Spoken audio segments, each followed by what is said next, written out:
morning, everyone, and welcome to our fifth annual Youth Climate Summit.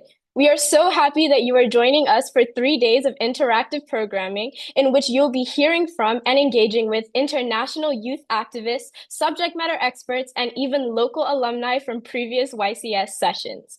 Before we continue, I would like to extend a huge thank you to our partners who have made this event possible. Throughout this summit, we will be discussing matters related to climate change across three themes: conservation, sustainability, and climate justice. For those of you who will be on site at BUEI on Friday, we want you to think throughout the summit about developing your own projects related to the three aforementioned subjects: conservation, sustainability, and climate justice, and prepare to select a track on the third day of the virtual session. If you have pre-registered as an alumni for this session, there will be a special breakout session for you on site. Before we continue, I would like to direct you to rename yourself by clicking on your image, selecting rename from the menu that appears in the upper right corner, and renaming yourself to your first initial, last name, and school. Now, to get our ball rolling, please have a look in the chat for our first Menti poll of the day. We will be using polling throughout the summit to hear your thoughts, and our first Menti poll of the day is now posted in the chat. Please answer the next 4 questions on the Menti poll at your own pace. Our first question is, where is your permanent residence?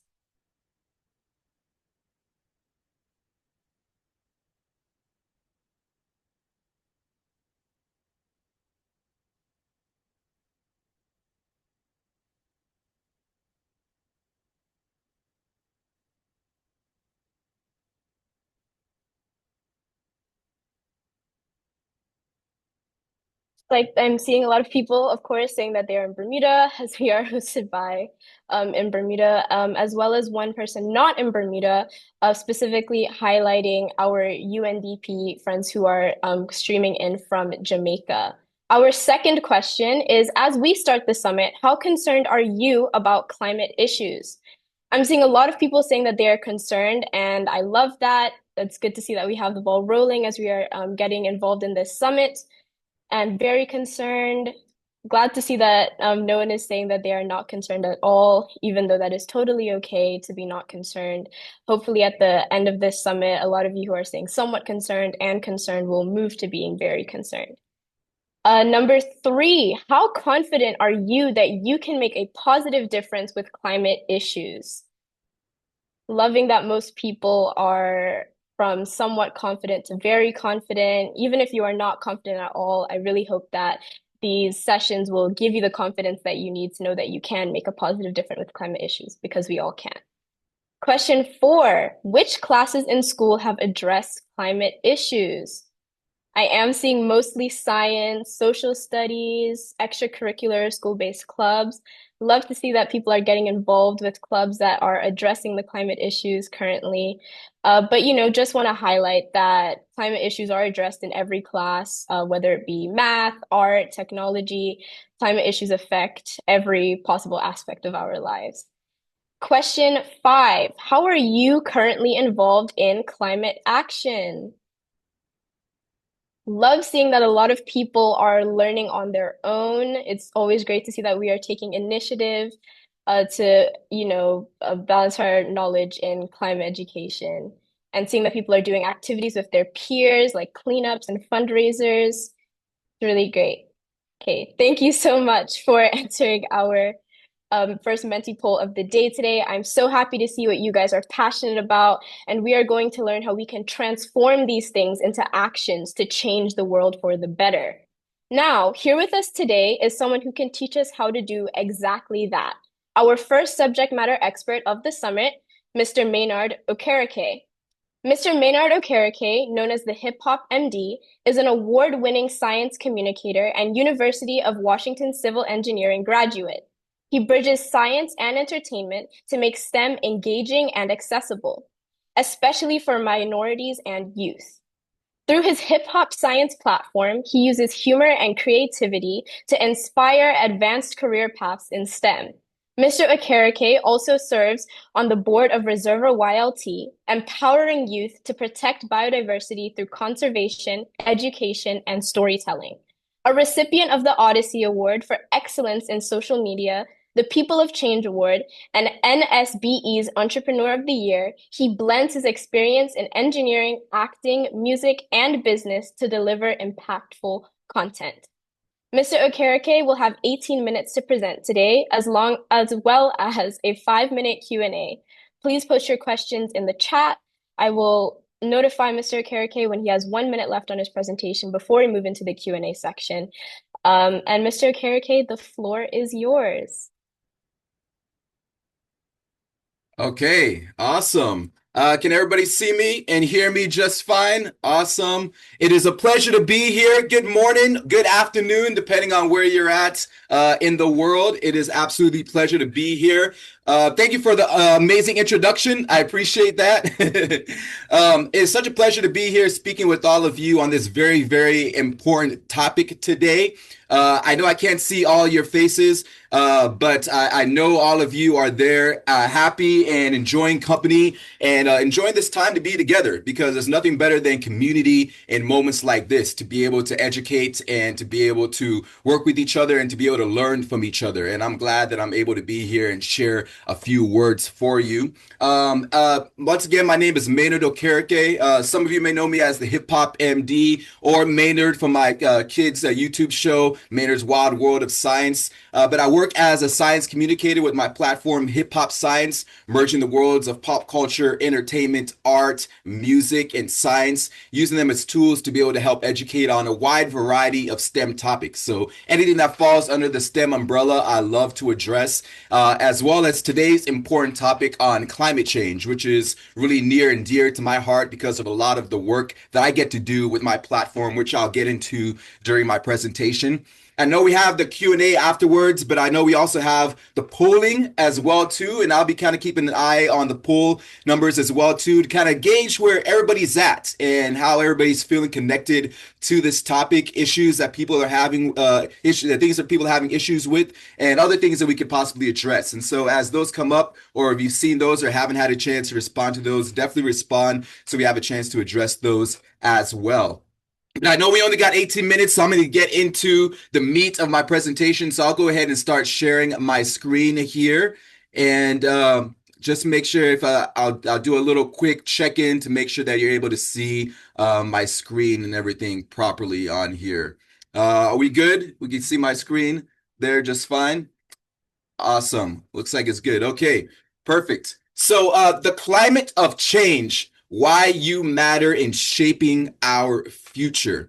Obviously, this is a very sensitive topic in a lot of ways. One, because obviously it's an important topic that that affects all of us, but that also it's a very nuanced topic, and there's a lot of concerns, a lot of issues around this topic as well too, and a lot of unknowns. And it could be everything from being very passionate about it on one spectrum to skepticism on the other spectrum. And so today I just kind of want to share some insights from the work that I've been able to do, and then also just fun tips and also facts, just to be able to bring it home and to be able to have us a better understanding of what exactly climate change is.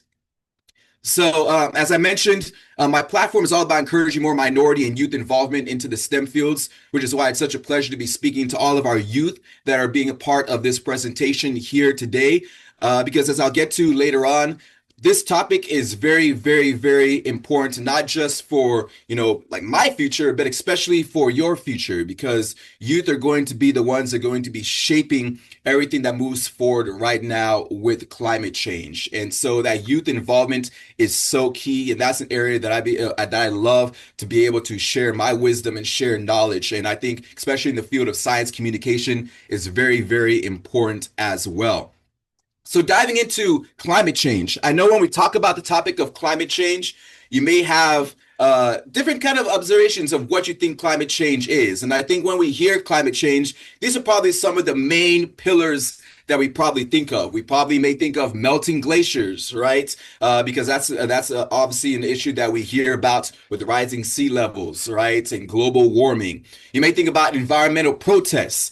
people on the streets advocating for science literacy, advocating for rights and animal rights, and advocating for planet's rights, right? You may think of things like wildfires. I know specifically where I'm based at here in Los Angeles, California. That's always a big issue every year because we get hit with wildfires, and particularly at the beginning of this year, we had a number of devastating wildfires that had dramatic impact on not just communities but the environment at large. So these are kind of the things that we think about when we think about climate change, and there may be some other topics there that we think about. Feel free to leave those in the chat as well too.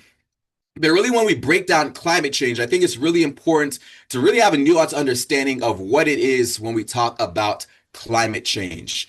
And one of the things that we always talk about is people, especially people on the skepticism side, always think, okay, climate is always changing, right? There's always nuance, there's always different changes in the fall season, in the summertime, and beyond. What exactly is happening that's so dramatic that we now have to pay attention and are raising issues around climate change? So I think it's really good to understand the difference between weather and climate. And when we think about weather, weather is kind of their day-to-day changes. Right now, I'm in Los Angeles, and we typically think of LA as being warm and sunny. Right now, it's raining and cold. It's about 60 degrees, which is pretty cold for us.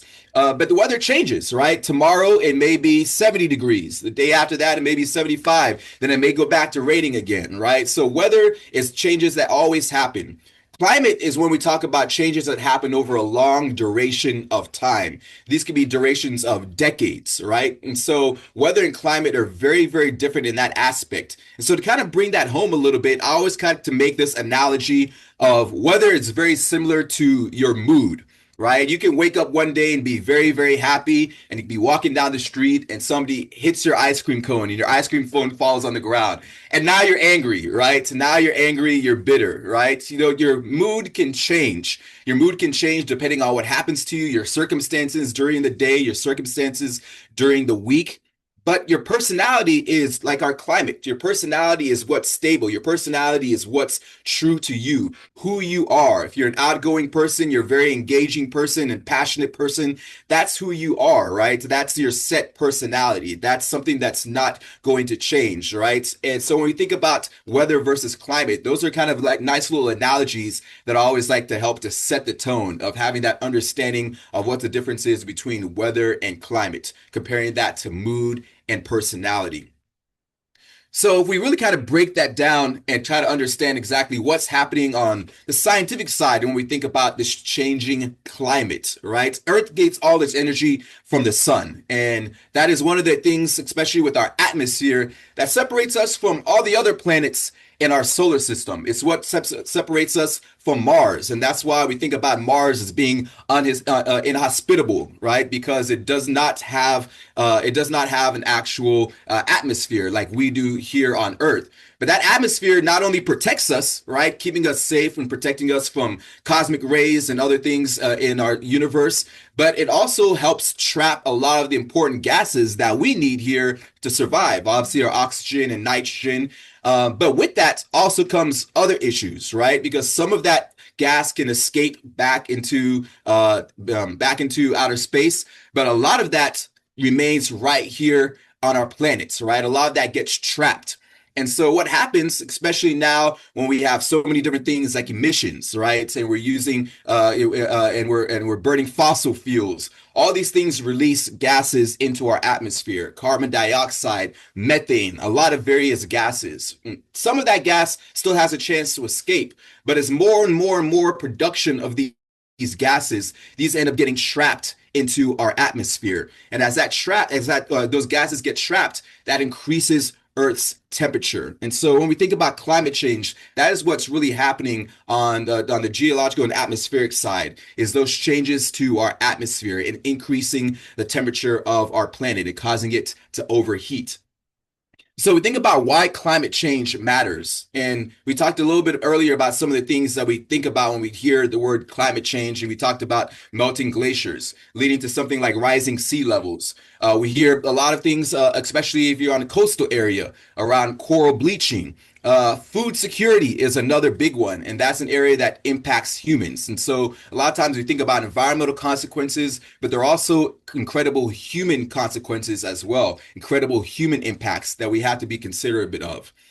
So we think about rising sea levels and why this is an issue, right? And rising sea levels threatens home all across the globe, and we've seen this in numerous places, right? And that also ties in with flooding as well too. And communities all across the globe are impacted by issues around rising sea levels and flooding. We've seen a number of natural disasters here in the United States, but also globally. I know Philippines had a huge flooding issue as well too, and especially if in a coastal area or if you're an island, small island as well too, those rising sea levels are very, very impactful.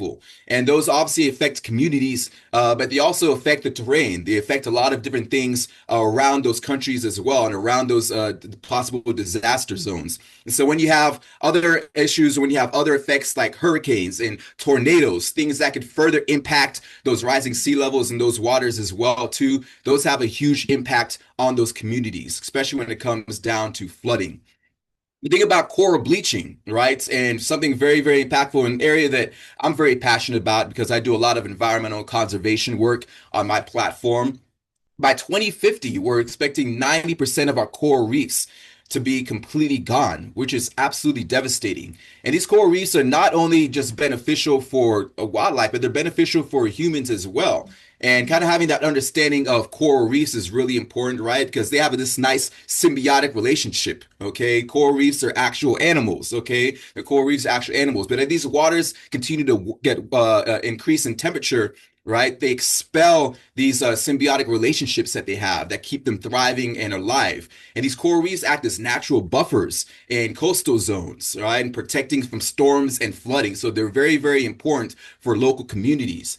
And especially for biodiversity, you think about needs for fishing, right? For humans, these areas are now devastated, and these and populations of fish that normally inhabit these areas are now eradicated. And so you have you have this detrimental and kind of incremental effect on just communities and also the environment by just a single factor of something like coral bleaching. And then even food security. And I think this is also really important because we don't often think about the direct implications to us. But when it comes to food shortages, we already have a lack of food. We already have a lack of access of clean water for many countries all across the globe.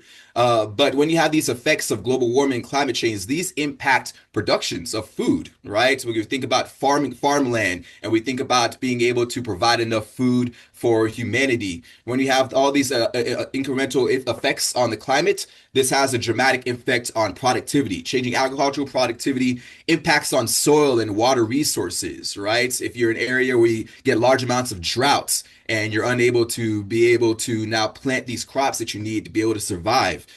Even workers' health in extreme conditions when you have these environments that are changing as well too, impacting the health of workers that need this as well too. So that's an actual huge detrimental impact on just food security and us here as humans.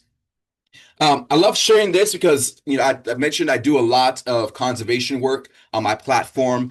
Last year, I had a chance to go to Panama and work with the group called Reserva, which I'm on the board of directors for. And Reserva is the first fully youth-funded nature reserve. And we actually protect different plots of land and also address a lot of environmental issues, conservation issues globally. And it's all youth led, right? And so this is one project that we did in Panama last year where we were helping tag endangered sea turtles. We wanted to track their migration patterns so we knew what areas that they were nesting so that we can be able to get this region protected as a national wildlife refuge. And even something just as with sea turtles, right? They're already having a dramatic effect from things like overfishing, getting trapped in nets as well too. But these issues around climate change also directly impact species like sea turtles. Temperature changes are very dramatic, right? Temperature changes in the sand where they need to nest can actually affect the biological sex of hatchlings, right? When that temperature increases, you tend to get less females as well too, and so that has obviously a dramatic impact on their future populations. loss of habitats, right? We talked about coral reefs and coral reef bleaching, loss of vegetation, loss of tidal zone, right? In those areas, that those are food sources for sea turtles. And so now you eliminate those food sources, and now sea turtles don't have a way to be able to survive and thrive in these environments. You think about things like beach erosion, and this was a very unique area that I got a chance to see firsthand when we were in Panama and we were patrolling the beaches at night and watching these sea turtles nest and seeing the difficulty that they had just navigating those coastal zones because you'd have erosion from different environmental effects, right, over time that change the terrain of the shore. And when you have a high terrain, sea turtles have a hard time navigating farther inland to be able to nest. And so we watched one specific turtle patrolling for 15, 20 minutes, unable to be able to get to the part of the beach that you wanted to get to nest and having to move to a completely different area. So these effects are very, very dramatic, and you can see these firsthand in a lot of issues, especially when it comes around conservation and working with wildlife, which was an area that I had a chance to navigate as well. But then we also come back to things affecting local communities and impacts on local communities. We mentioned issues around food security, food shortage, right? Millions of people are facing famine all across the globe due to drought, lack of access to clean water, lack of access to, food productivity in farming is really, really affecting food, having an effect on food shortage as well. The destructions of home, right? Extreme climate events that are displacing millions of people, right? You have climate refugees that now have to leave their homes because of issues around flooding, being disaster zones, rising sea levels that are now having a dramatic impact on their communities. And that could even lead to things like local conflicts. I know recently in my home country of Cameroon, I'm half Cameroonian, half Nigerian. I was raised in Cameroon when I was younger. And I believe in 2021, there was an issue, just a local community issue around shortage of fishing, right? And that actually led to a lot of local conflict because there was food shortages and you had fishermen fighting with politicians over what we needed to be able to feed our communities. And so you think about these incremental impacts that climate change can have on not just nature and wildlife, but also us as communities and also things in conflict zones as well too. So there's a very, very detrimental impact from the results of climate change. Now, I know we talked about these issues, and a lot of times it can seem very daunting, right? It can seem like these are so dramatic, these are huge global issues. Maybe I'm just one person. How am I going to be able to address some of these issues, or what can I do, right? And so I want to kind of bring it a little bit back home and talk about why you as our youth matter, right? And we mentioned earlier that you are the future. You will be facing these direct effects of climate change, right? But it's so important that our voices are heard, which is why it's so important to have platforms like this right now where we'll be able to come together and commune and talk about these topics, right? To be able to raise our voices, to be able to feel empowered. I know there's a lot of fear around climate change, and a lot of times we talk about it in this disaster element. But I also like to come at it from the perspective of replacing fear around climate change with climate hope, right? And knowing that, hey, there's opportunities here for us to be able to utilize our voices, for us to be able to raise awareness, right? And stand up. Opportunities for people to be global leaders, to be able to be trendsetters when it comes to really making a change and really being able to impact these topics. And there's so many different ways that youth can get involved. And I know we'll address so many more over the next couple of days on this platform about ways that you can get involved. But I'll talk about some of the direct ways and some of the direct things that I've been able to do with my platform. Obviously, volunteering is huge. Being able to find local organizations, activities that support either conservation or climate change efforts. There are a million ways to be able to get involved. And that could be as simple as being involved in beach cleanups, right? Every year I get a chance to do beach cleanups, even just locally here where I'm at in Los Angeles, and helping clean up our beaches. And there's so many residual impacts from that. Obviously, you get a chance to clean the beaches, but people see you doing volunteering work and you get to a chance to be able to inspire others. And there are always local groups, local organizations that are doing work in either climate efforts or around conservation or around protecting local wildlife that you have a chance to be able to volunteer and be able to provide your skill sets in.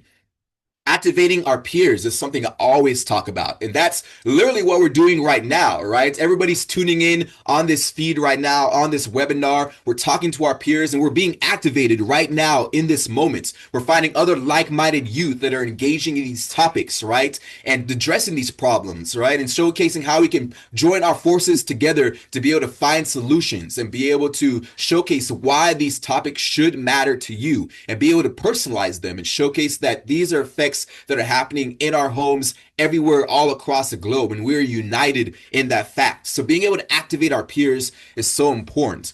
And then also raising awareness, right? Creating campaigns to address climate issues.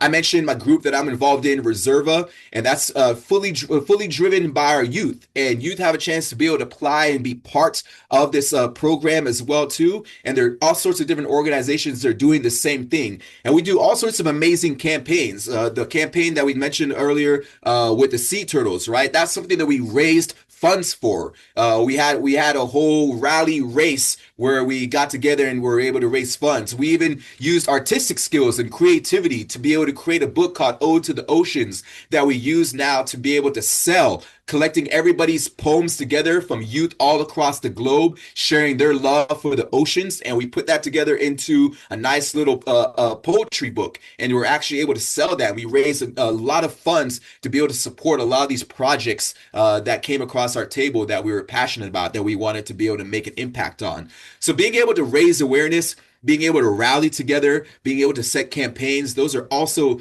easy hands-on things that youth can do as well.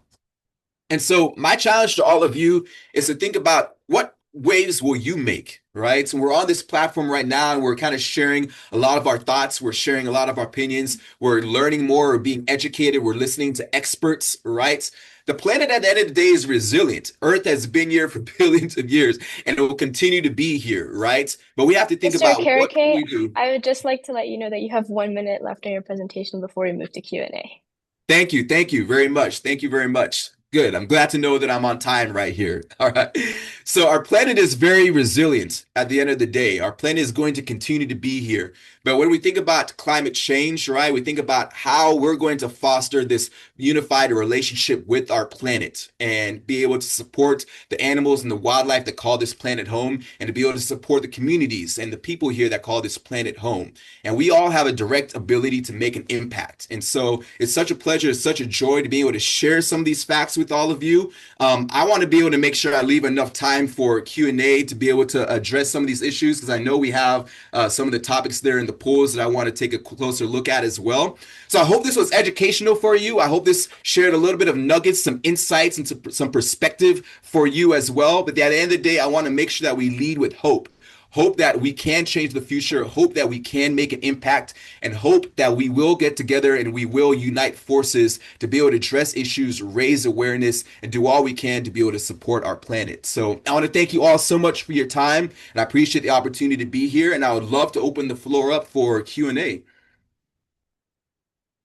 Thank you so much for your presentation. It was very inspiring for me as well as many others since we do have a few questions in the chat. Yeah. I would like to just, start off strong with what got you interested in climate change, and then what gave you the idea to combine music, media arts, and science together? Yes, yes. For me, I grew up a nature lover. I used to have a pond not too far from my house when I was younger, and I used to go there with my friends, and we would catch frogs and snakes and salamanders, all sorts of different organisms. So I had this like natural connection to just the natural world from a very, very early stage. And I remember my mom got me these wildlife fact cards that would come in the mail every month, and they'd have all these different fun facts about animals and their mating habits and where they lived and the foods that they ate.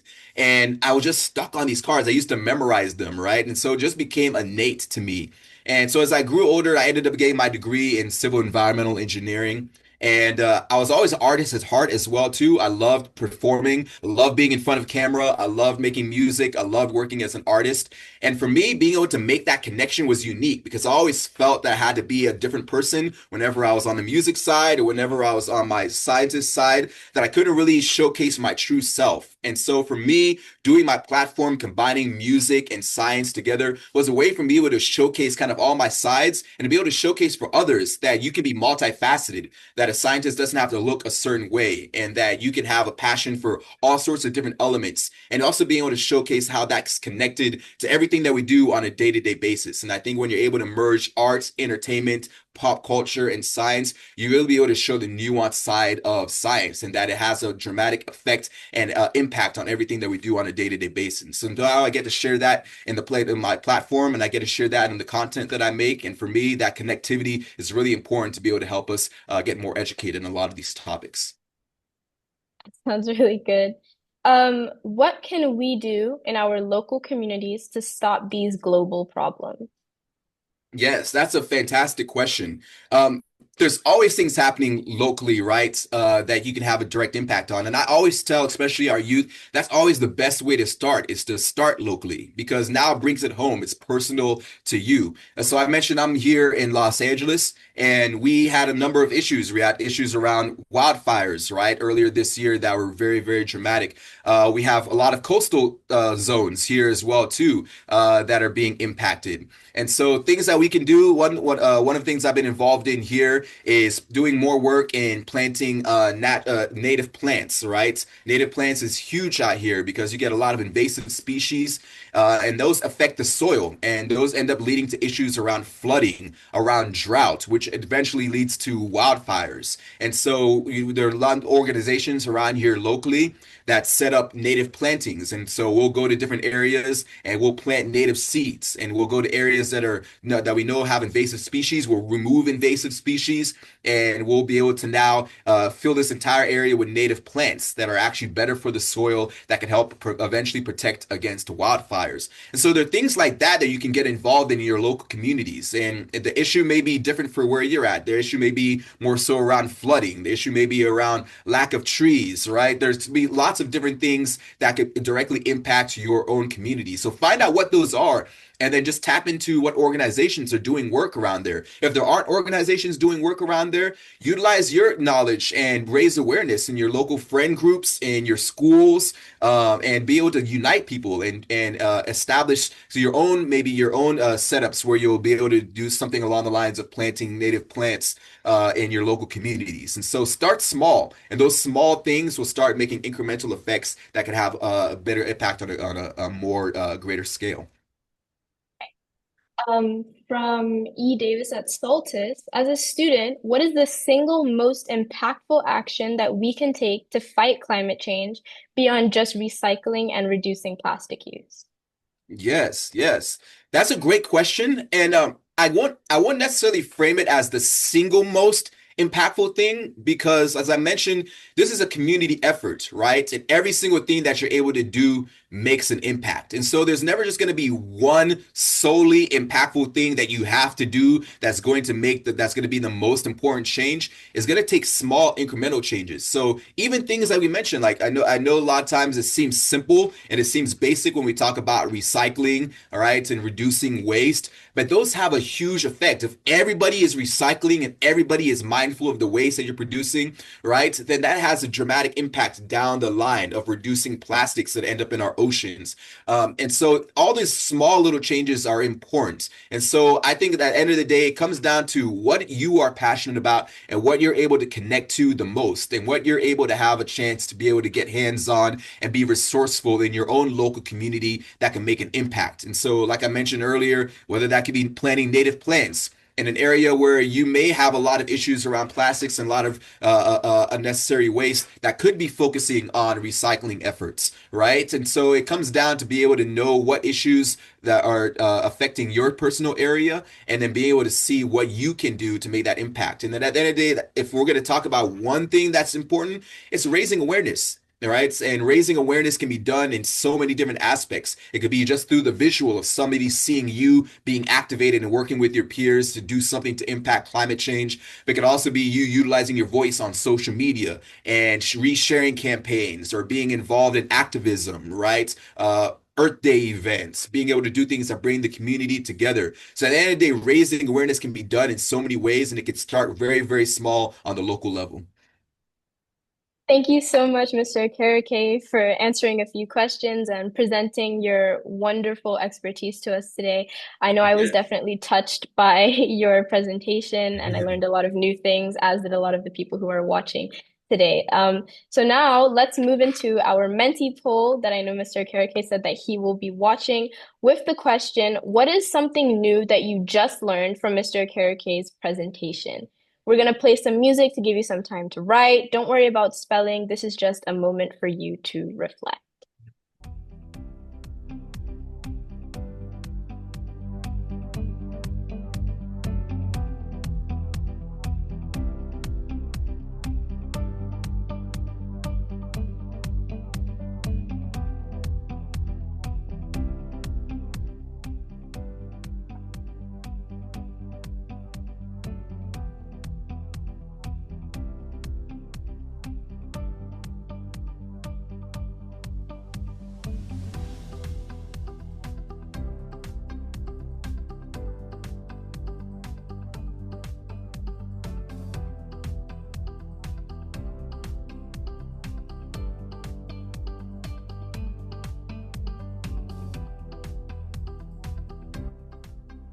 Okay, I am seeing some people saying that they think that they can be the solution to climate change. You definitely can. I love that you picked that up from the presentation. Every small action that we do can have a great impact of fighting against climate change, which is 100% true. Just as every small action we take can increase the effects of climate change, every small action we take can also reverse it. He combines the science with the music. It is very cool. I love to see that there's a creative spin being taken on something as heavy as the topic of climate change. Learning that you can make a difference when it comes to climate change and that you can do it at any age. It's definitely important to know that you can get involved with climate change and climate justice at any age. Very important to know that you don't have to be older or younger to start getting involved in your future. Learning that we can come together to make our climate better. Yes, definitely. We can always come together. It's not something that we have to fight alone. I even think that it's better to come together to be able to, work on this global societal problem. Yeah. I've learned that every small action towards climate change makes a huge difference. Definitely it has. Mr. Kerke, is there anything that you're seeing that you want to highlight? Yes. Students can also help with climate change. You can have an impact on it.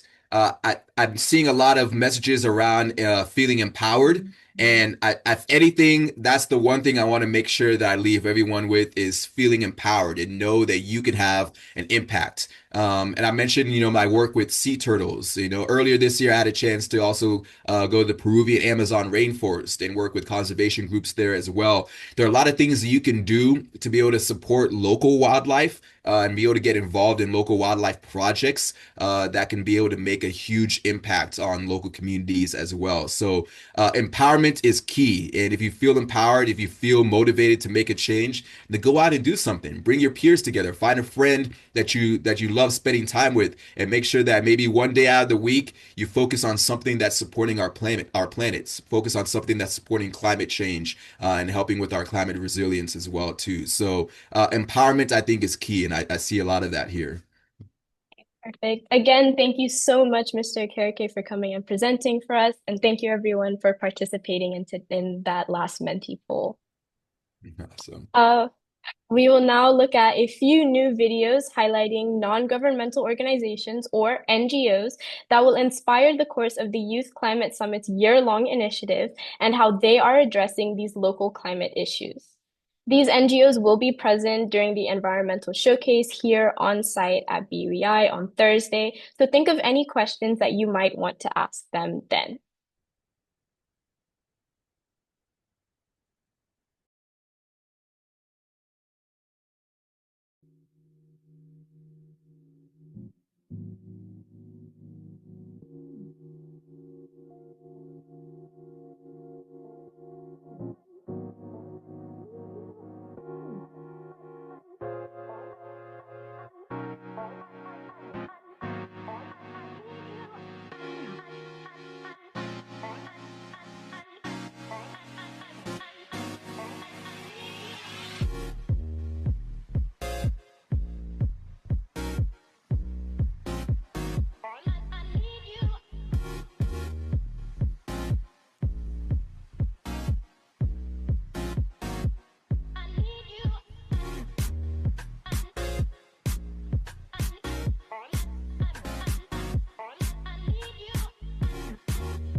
Keep Bermuda beautiful.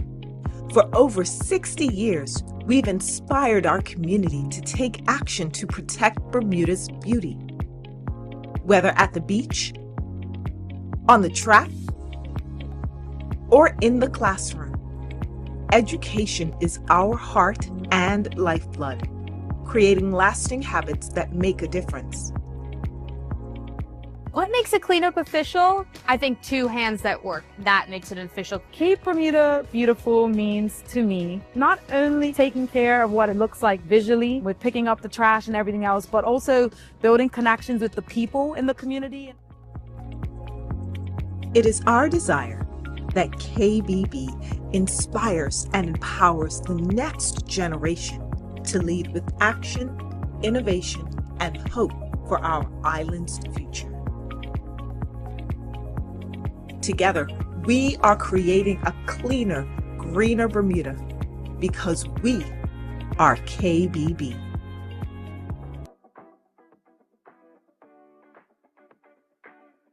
My name is McLean Smith. I've been a volunteer at Beyond Plastic Bermuda since 2021. Beyond Plastic Champions program. We've had about 50 companies sign on to Beyond Plastic Champions program. Had major feedback on it being extremely beneficial to a company to reduce the single-use plastics. We have our schools assembly program, which we go into schools across the island from primary and secondary schools and educate them on how to decrease single-use plastics, how to mitigate plastic use, and also the impact that plastics have on not only your human health, animals' health, the environmental health, and ocean. I think Beyond Plastic Bermuda's hope is that the legislation to ban single-use plastics comes sooner to Bermuda. I hope to still see youth very involved in mitigating plastic use, and it warms my heart that youth are going home to their families and telling their friends on how to mitigate plastic use. They're educating their friends on the impact of plastic in our oceans, in our environment, and also to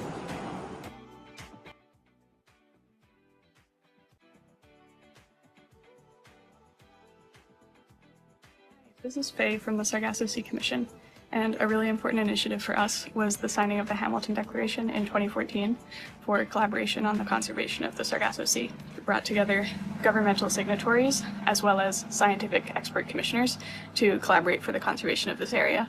In terms of climate change, the Sargasso Sea is really important because it's a haven for biodiversity.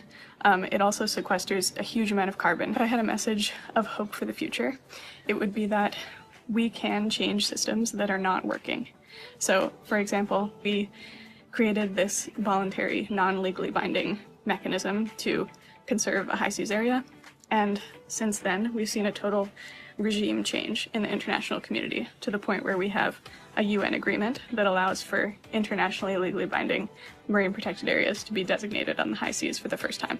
So that was a legal change that kind of came about in a small part because of the work of the Sargasso Sea Commission, and we do have the power to change these systems so that they work.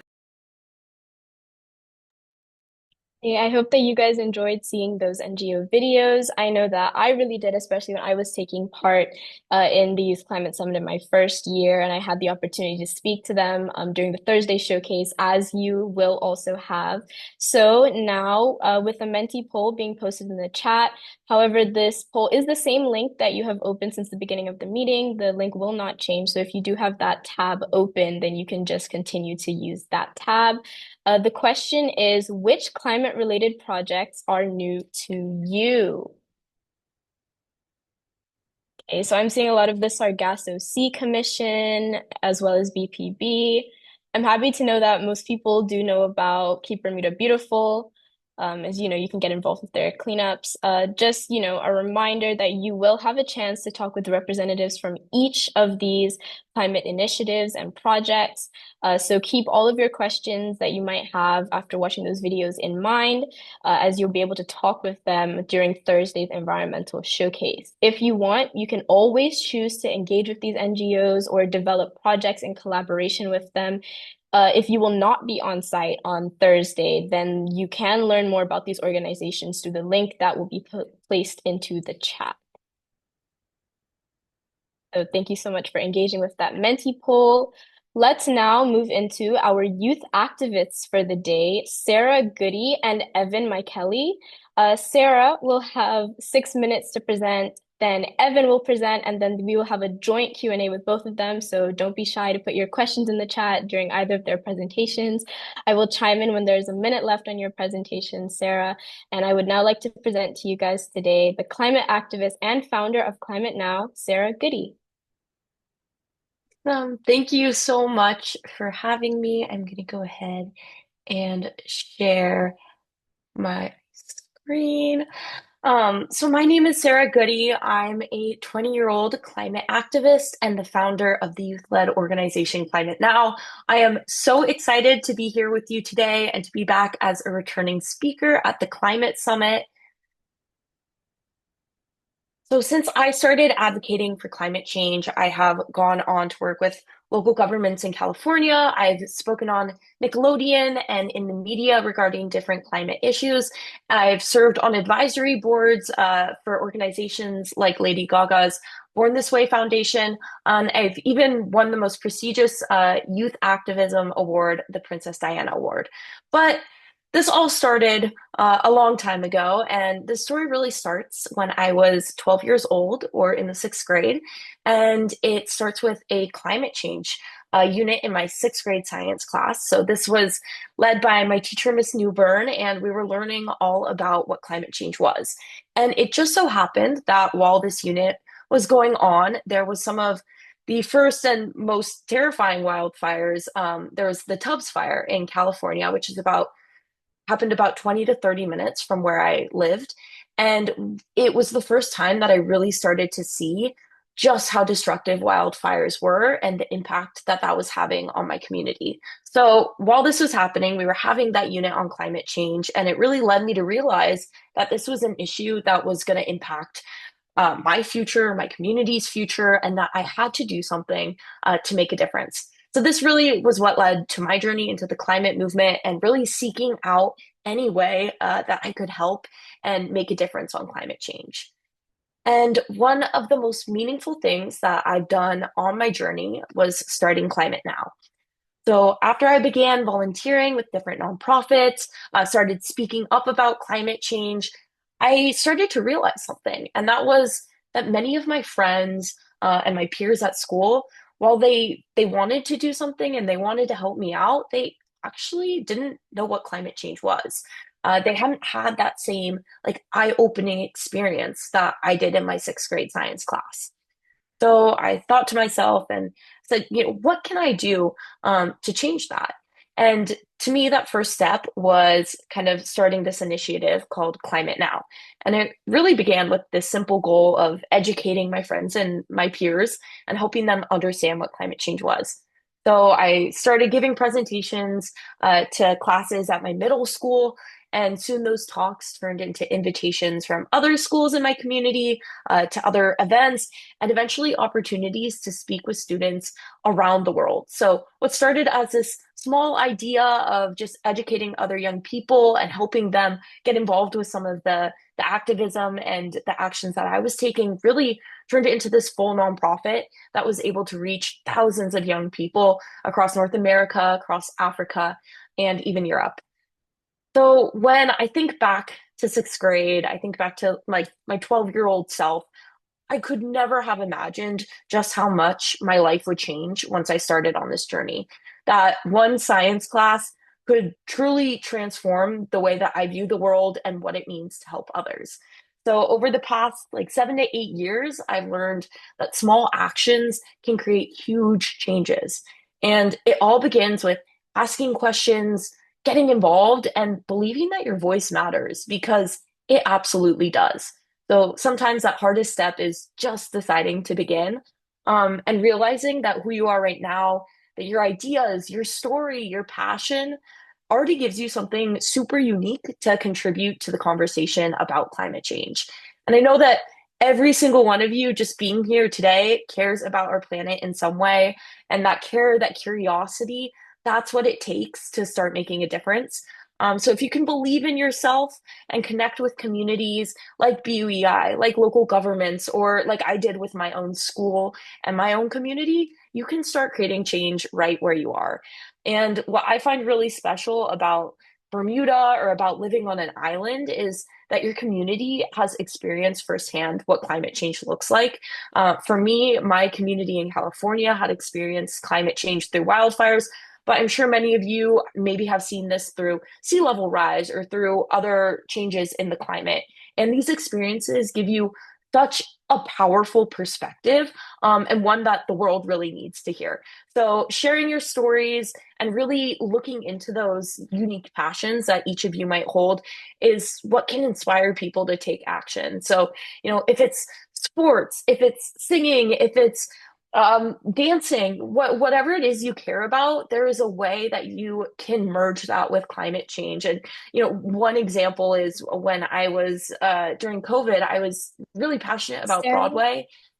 Yeah. I just want to let you know that we have one more minute before we move into Evan's presentation.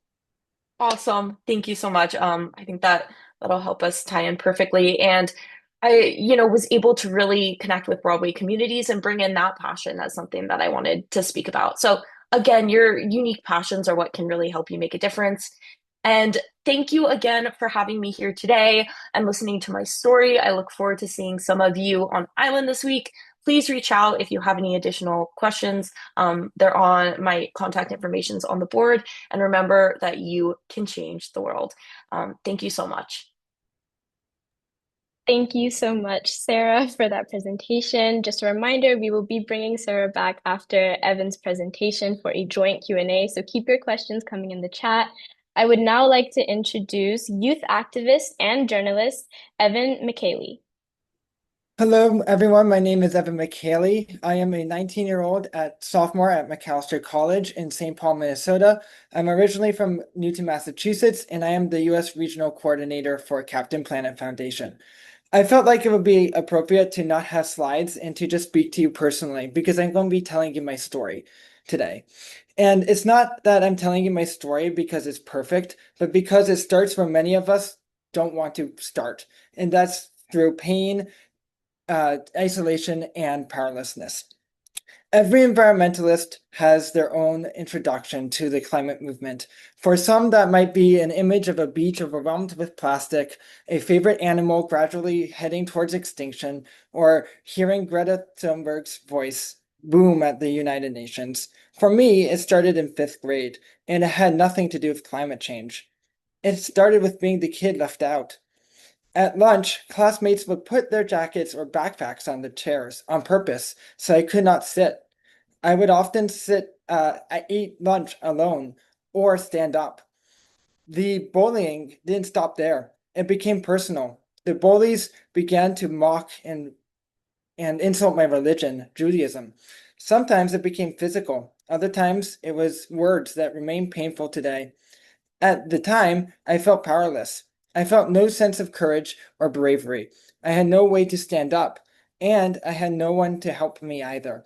I found myself in a cycle of fear, unsure what the next attack or move would be. If you have ever had that feeling of loneliness or fear, you know how difficult that is. But one day, my parents and I realized something had to change. We decided that I needed a reset, a bold and challenging decision. I would move to Newport, Rhode Island with my grandmother for a year and go to school there. That difficult choice became the best decision of my life. Despite the first day jitters, I would already sense the difference the moment I walked into my 6th grade school on the first day. People smiled. I felt welcome. I could tell that learning was a way of life, not just a byproduct of the school. And I could see the ocean sparkling from my Spanish classroom. The ocean became more than just a sight, but an invitation to action. My science teacher, Miss Magruder, used that invitation to her advantage and took the learning outside the classroom. Each month, as a class, we would pick up trash on the beach with an organization called Clean Ocean Access and weigh the amounts. We learned about plastic pollution not through textbooks, but through our own hands and eyes. These learned lessons turned into infographics, which led to an opportunity that changed my life. Portsmouth, a town nearby, was considering a plastic bag ban, and we went to present as a class. Here I was, a kid who was used to eating lunch alone, now standing at a microphone, looking at a council members, speaking about plastic's impact on our health and on our planet. Portsmouth eventually passed the ordinance 6-1. I remember gaining a feeling I'd never had before as the council members voted power. Not power over others or one that inherently hurts, but the power to change something that matters. I realized that my voice could make a difference in my community and the world, not just for myself. That voice can make impacts on laws and ordinances. I also started to notice the power of empathy.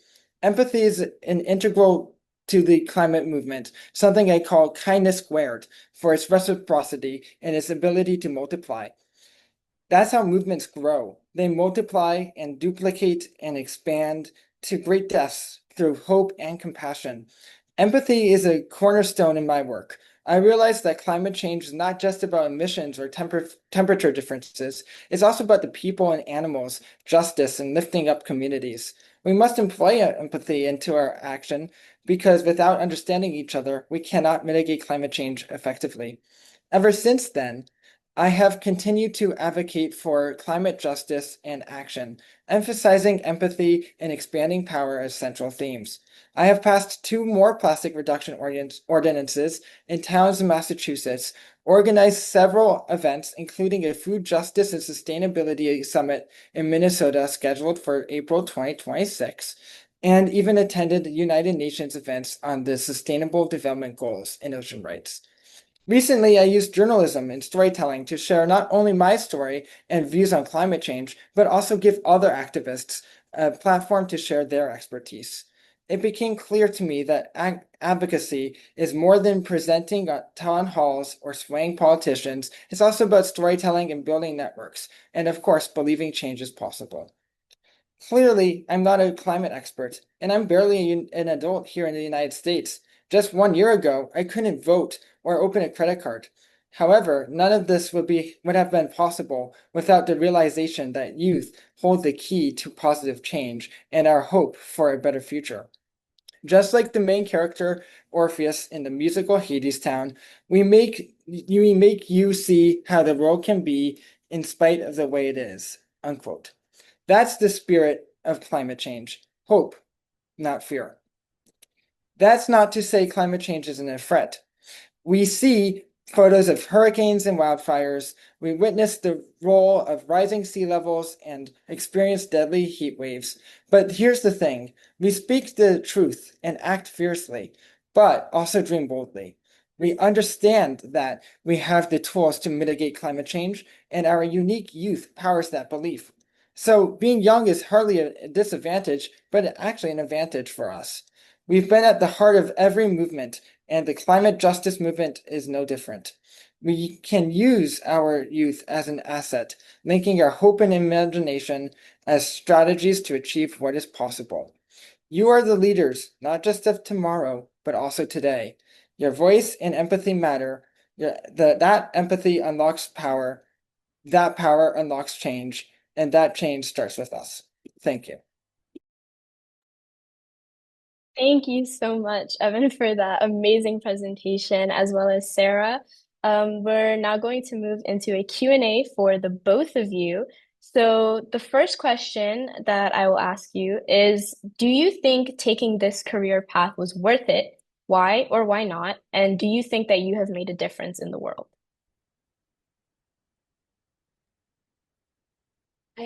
I can start. Evan, also thank you so much for your story. And I just identified with so many aspects that you were speaking about, and especially mental health is something I've struggled with, and hearing your journey was just incredibly inspiring. So thank you.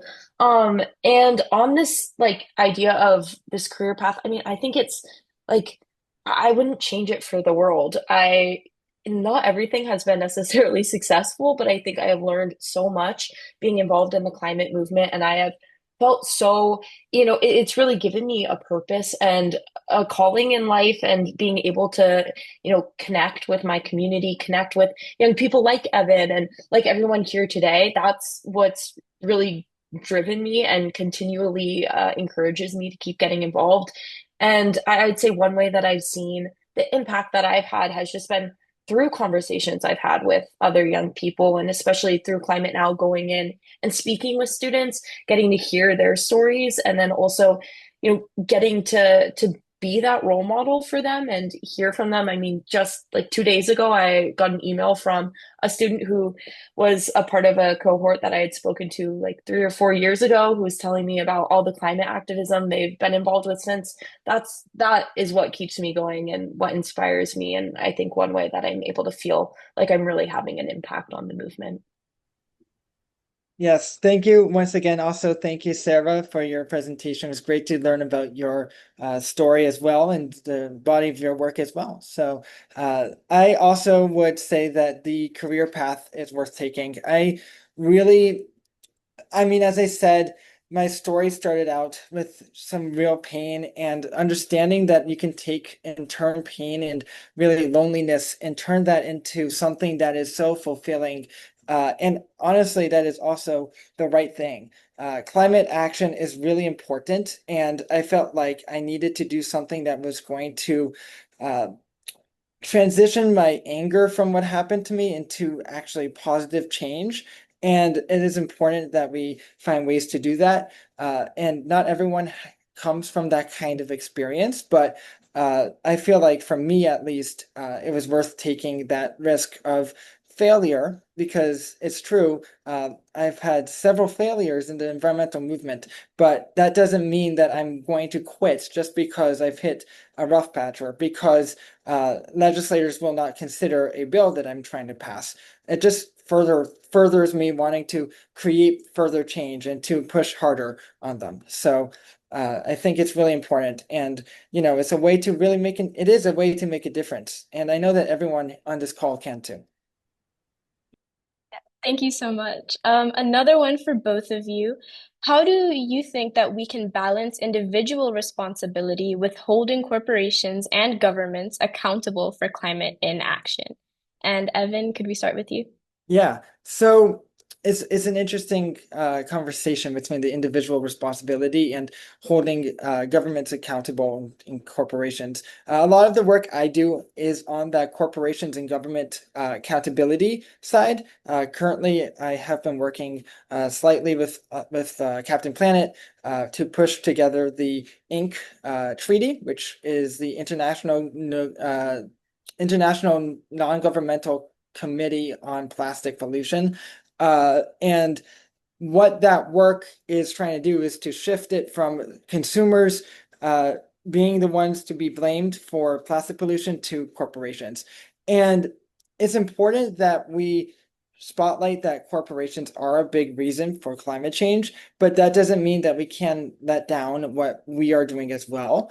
So it is important to have these standards and these limits saying that corporations must abide by certain things to ensure that climate change doesn't get out of control, plastic pollution, etc. But us as people, we also have a responsibility as well.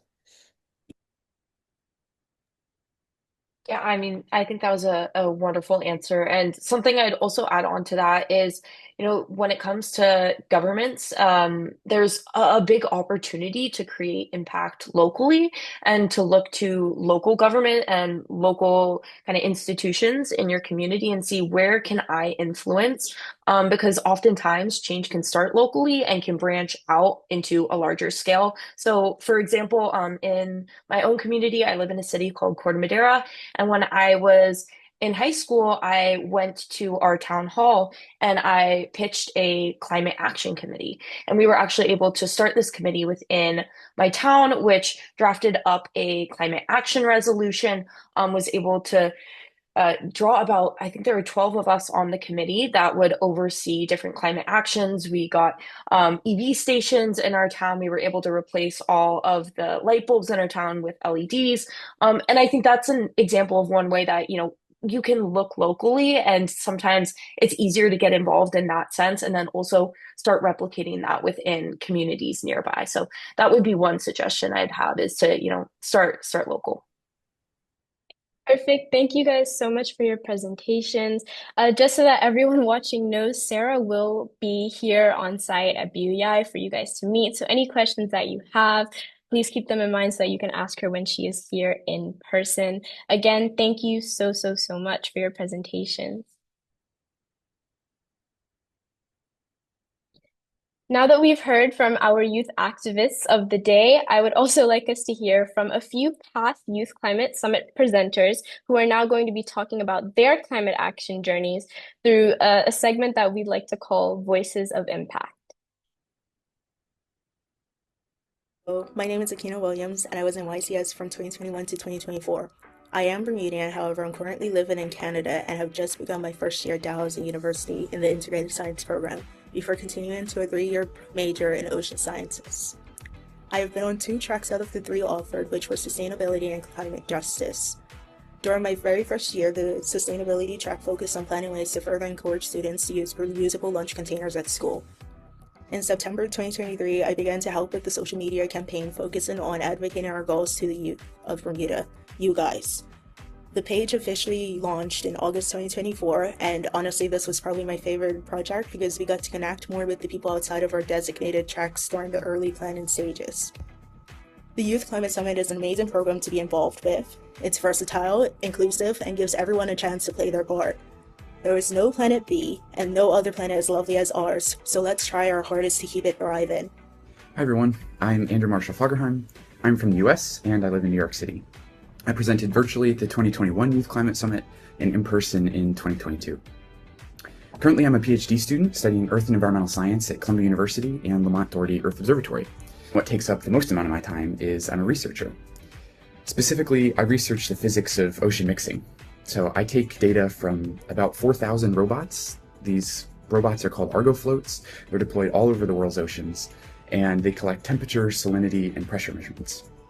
I use these measurements to study how different processes, things like wind and waves, stir and mix the ocean, how this mixing moves heat and carbon around the globe. I feel really, really lucky that I get to do something I love every day, and also something that I think is important. And I hope that all of you can find a career or hobby that all of you love to do too. The Youth Climate Summit is a great way to explore whatever you're interested in and how it connects to the environment and climate. So good luck, and I hope you have a lot of fun. Hi Bermuda YCS, my name is Ella Gekchidam, and I was an international visiting activist in the 2023 edition of the Youth Climate Summit. Currently, I'm pursuing my master's degree in international development in the Environment and Sustainability track at the Geneva Graduate Institute in Switzerland. I have, at the same time, been developing an amazing course in Bermuda called the Young Leaders of Ocean Governance Program that was recently endorsed by the United Nations Decade of Ocean Science. And I highly encourage all of you to apply once you are finished with high school, because this is an option and first-of-a-kind opportunity for students who are interested in business, economics, policy, or law to learn more about how those careers can apply to an ocean-focused career in the future. Especially you, specifically as island youth, you have a unique perspective on what needs are unique to Bermuda and how they can be elevated to an international scale. So you are in the right spot right now at the Youth Climate Summit, surrounded by like-minded activists, and I hope you take the most out of talking with the partners at the Youth Climate Summit, talking with each other, seeing ways to collaborate, and I hope you know that if you ever have any questions or any ways to continue your projects, you can always reach out to myself or the other Youth Climate Summit alumni as well. Hope you have an amazing time, and thank you for listening. It was wonderful to hear from a lot of our past summit presenters. As Akina mentioned in her presentation, she was a part of various tracks that were included in the Youth Climate Summit. And now I would like to discuss some of those tracks and how we will be choosing them on Wednesday. So, as I mentioned in the beginning of the virtual session for today, the 3 tracks are conservation, sustainability, and climate justice. Starting off with conservation. Conservation is the act of safekeeping existing resources for present and future generations. Examples include protecting water quality, preserving green belts and nature reserves, such as the railway trail, Spittle Pond, and seagrass beds. Sustainability is the regenerative use of resources that sustains our needs today without compromising the needs of future generations. Examples include the Bermuda stepped roof water system and growing our own produce locally. Climate justice is giving a voice to those most vulnerable to the negative impacts of climate change and a say in climate action. An example of this is ensuring that Bermuda's climate legislation reflects the needs of the communities most affected and the costs of action are fairly shared. There is also a YCS alumni session. The requirements for being a part of this session are You have attended at least 2 week-long youth climate summits or attended at least 1 week-long youth climate summit and completed a year-long YCS initiative. You also must have pre-registered as an alumni for the summit to select this track. Speaking of YCS alumni, I do have a few of our YCS alumni here today to talk about this past year's year-long initiative, which started in November 2024. Here with us today are Isaiah Huey, Aaron Lugo, and Tarai Trott. Just so that everyone knows, Tarai Trott, one of our alumni presenters today, is having a little bit of trouble and connectivity issues, so it might be a little hard at times, but hopefully we can get through it smoothly.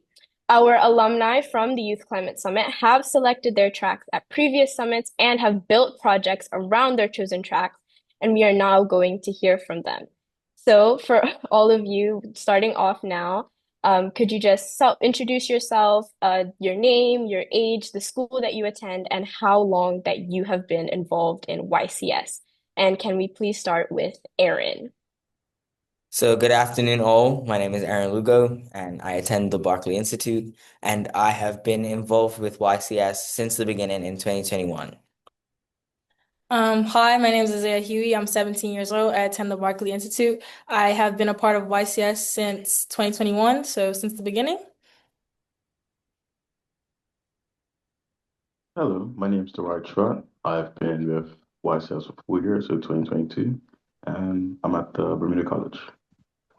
Perfect. Thank you so much. Now, for all of you, what is your track and why did you choose it? So, my original track was sustainability. This is just because of the initial, like, growing things that would be sustainable in the long run that we can use for the future of Bermuda and the betterment of Bermuda. So originally my track was conservation, but then my second summit it became climate justice because climate justice really interests me because they were doing so much stuff and using their voices and it was not just so much behind the scenes but also getting involved in like the real world kind of. My track is sustainability, and I stayed with it because I enjoy the fact that we're able to give back to the earth, and also able it giving back it nourishes us because we take her. Perfect. Thank you. Just writing on Isaiah's point as well. If this is your second summit and it's you haven't done the year-long initiative and you're not running into a YCS alumni session, you are allowed to pick a different track than the one that you might have picked at last year's summit. Now, third question for Isaiah, what was the year-long project and what was your role in it? So this year, our year-long project was a social media campaign, which was a series of videos throughout it's supposed to be out throughout the year, so it's gonna keep going. So you guys might have seen some of our Instagram reels on Instagram. And my role was actually I kind of came up with the idea, so I'm the head of social media. Aaron was an actor in one of the reels. Our most popular one, Aaron was actually an actor. It was The Lobsters Have Blue Blood, and it got 2,200K views. Yeah, okay, so how about we watch that video right now? Lobsters have blue blood. Youth Climate Summit 2025, Lobsters have blue blood. November 17th to the 21st. Lobsters have blue blood. The 5th Annual Youth Climate Summit from November 17th to the 21st, online and in person. For all of you now, what has the impact of this project been on you? So the impact on us is just, oh, personally for me, I would say that the impact has been allowing me to see more of what I can do online, just advocating for the environment and just seeing the different forms of content that you could put out that will gather people's attention. I feel like it's it's like helped us to be more creative with how we advocate for our environment because most people will advocate through protest and stuff like that, and like political ways, but we found a way that still connects to the youth, which is us, and still get to be creative with it without letting it be too boring. I feel this is a factor of because it showed us that we're not only probably being shown to Bermudians, but this is probably seen by many people across the world. So it shows that we're the face of part of the alums that our track does affect and it does change. And it shows that we have given, I don't know what I'm trying to say, but it definitely has given us a good perspective that we have helped change the face of many different things with the Youth Climate Summit. Perfect. Thank you. So I know that the project already, has had a very big impact on you all, as you've just stated. But Aaron, what do you hope that the future impact of this project will be on Bermuda as a whole?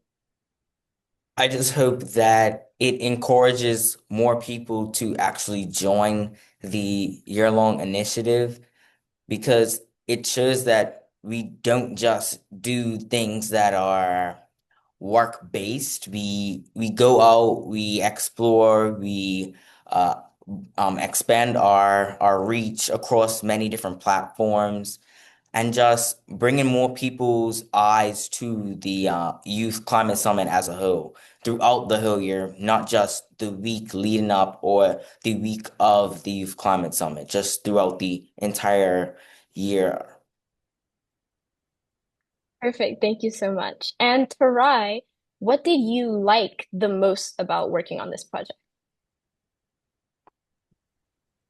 I like the most about this project because it allowed us to show our creativity, and what also some stuff that not many people probably know, like the lobsters have blue blood. That's probably not a common knowledge thing, and it's also very creative that we came up with it, and we are able to show that, that's sort of side of ourselves. Okay, perfect. Thank you so much. And one more question for all of you. This is just like a finish the sentence type of thing. Since this project, I have changed in the following way. Since this project, I have changed by advocating more via whether that be Instagram or word of mouth. Since this project, I've changed by expanding my way of creativity because coming up with those videos were kind of hard with the way that trends are. Some things are kind of inappropriate, so you have to find a way to work around them. So it just helped me expand my creativity and become more adaptable as a person.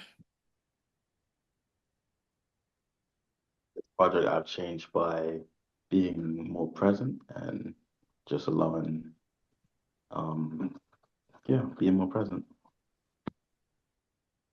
Thank you so much, guys. I can definitely say, working alongside you this past year to kind of see this project into fruition, it's been a lot of work behind the scenes, a lot of work in front of people, presenting, making, different changes to our presentation and, different ad adaptations to what the actual project ended up looking like. And I'm very happy that it has had such a huge impact on you and that we hope that it will have such a huge impact on all of the people that are watching today. So thank you so much for coming out. Thank you for talking to us, and for, presenting all of your experiences throughout this past year of the summit. Thank you. Thank you. Thank you. Thank you. Yes, thank you, Leo. The alumni will be on site during Thursday, Friday. If you see them, pull them aside, ask them any questions. They are happy to answer these questions.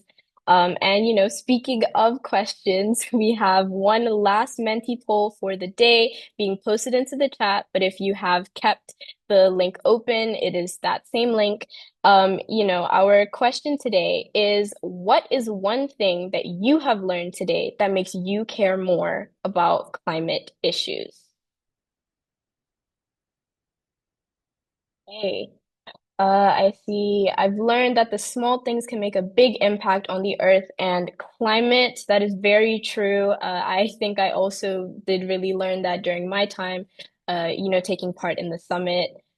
Pollution is affecting the wildlife, and it is a big issue, which makes me sympathetic for the wildlife. Yeah, definitely, what our actions, our pollution, the thing that we put out into the environment, they definitely affect the wildlife just as much as they affect us. And it is a very big issue. And I'm happy to see that you feel sympathetic for it. That sympathy can be your motivation to making a change and getting involved. I learned about turtles laying their eggs and their population. Oh, yeah, I learned that too. I never really knew that the temperature affected their gender. So, it's about keeping that balance, not making sure that there's not too much of one gender, else, the turtles, they won't be able to survive for very long. um, that other people care too. It is very important, to be a part of a community. YCS does really give you that community. I'm very happy to see that, you guys are feeling that you can be a part of a community. Everybody has different experiences, but still get affected by the same climate. That's very true. Those different experiences can allow some people to get affected more or less than others, but we are still being affected all the same. And it's very important that we come together and work to make sure that, climate is not taking over. Um, I've learned that there are many avenues and organizations out there beyond my limited pre-knowledge of them that can engage the youth, such as myself, to take current action against climate change. There are so many different organizations out there. A lot of them will be here on site on Thursday, so you can ask your questions. If you have questions, you can meet them. They can, trigger your brain. You can get involved. It's always important to get involved. It's so accessible to get involved throughout the summit. Uh, so, thank you again for responding to that last Menti poll. I'm so happy that you guys had a great day today, that you guys were very engaged, to see that everyone is here. Just one last thank you of today to our 2025 partners who are being displayed on the screen for making this experience possible. I would also like to acknowledge that we are so happy to welcome students participating virtually from Jamaica and the Bahamas, as well as our local students here in Bermuda and watching from abroad. So thank you so, so much.